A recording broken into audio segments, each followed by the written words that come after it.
Welkom by les nummer 1 van die Bible GPS. Ons les nummer 1 is 'n toetsrit. Nou in hierdie toetsrit wil ons vir jou 'n voorsmaakie gee van wat jy gaan ervaar in hierdie kursus. Nou dis belangrik om op 'n toetsrit te gaan want dit gee vir jou so 'n bietjie van 'n belewenis. Kyk maar as jy nou 'n motorkar gaan koop, jy weet, 'n mens koop nie sommer 'n motorkar voordat jy dit nie eers vir 'n toetsrit neem nie. Jy wil so 'n bietjie ervaring ook daarvan kry, want dis tyd en geld wat jy daarin gaan sit. Nou in ons toetsrit wil ek 'n voorbeeld gebruik. Veronderstel ons ry van Nieuweland rugbyveld hier in die suidelike voorstede en ons wil al die pad ry na punt nommer B in Atlantis. Dan kan jy 'n Google Map search doen en dan gee Google Map ook vir jou die aanduidings van hoe om daar te kom. Nou ek wil vir jou 'n ander manier ook wys hoe mense hierdie wat hier staan kan uitskrywe.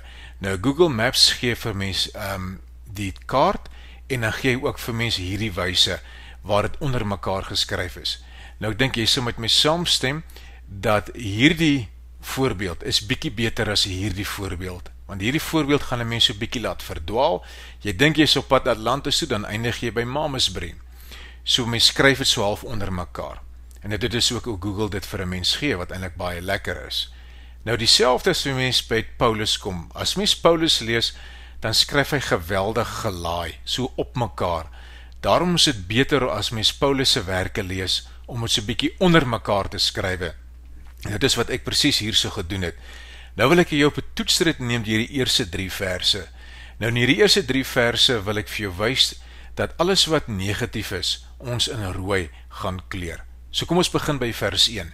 Julle was dood, as gevolg van julle oortredings en sondes, wat voorheen julle lewenswyse gekenmerk het.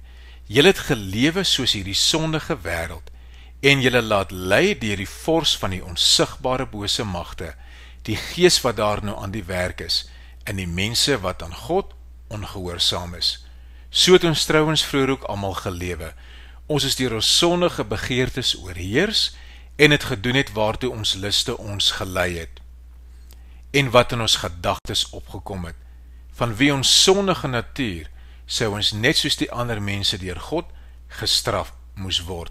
So jy kan sien, Paulus skryf baie gelaai, hy noem 'n hele klomp kere negatiewe dinge wat met mekaar te doen het, soos dood, oortredings en sondes, sondige wêreld, laat lei, die vors van die onsigbare en bose magte, ensovoorts. Dit is amper soos jy iemand hoor praat, en daai persoon praat van Ernie Els, die US Masters, praat van 'n golfballetjie, die eerste setperk, 'n bofhou, en dan besef jy met daai gesprek gaan eintlik oor golf. Nou dit is presies wat hier gebeur. Paulus praat oor dinge wat met mekaar te doen het, en daardie dinge wat met mekaar te doen het, kan ons dan opsom as wat 'n gemors of sonde.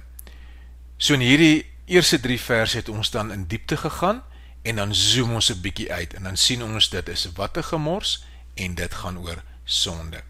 En dan kom ons by die volgende verse, vers 4 tot 9. Interessant, vers 4 begin weer met die woordjie maar. Nou in enige gesprek, as iemand die woordjie maar gebruik, dan moet jy mooi luister, want dit is eintlik wat die persoon wil sê. So wat wil Paulus eintlik vir ons sê? Hy sê, God is ryk in barmhartigheid. So ek gaan nou alles wat positief is, en wat met mekaar te doen het, in groen kleur merk.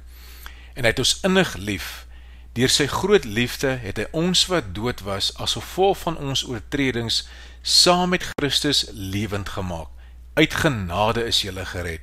Ja, in Christus Jesus het hy ons saam met hom opgewek uit die dood, en ons saam met hom 'n plek in die hemel gegee, sodat God ook in die tye wat kom, sou laat sien hoe geweldig groot sy genade is, deur die goedheid wat hy in Christus Jesus aan ons bewys het. Julle is inderdaad uit genade gered, deur geloof. Hierdie redding kom nie uit julle self nie, dit is 'n gawe van God.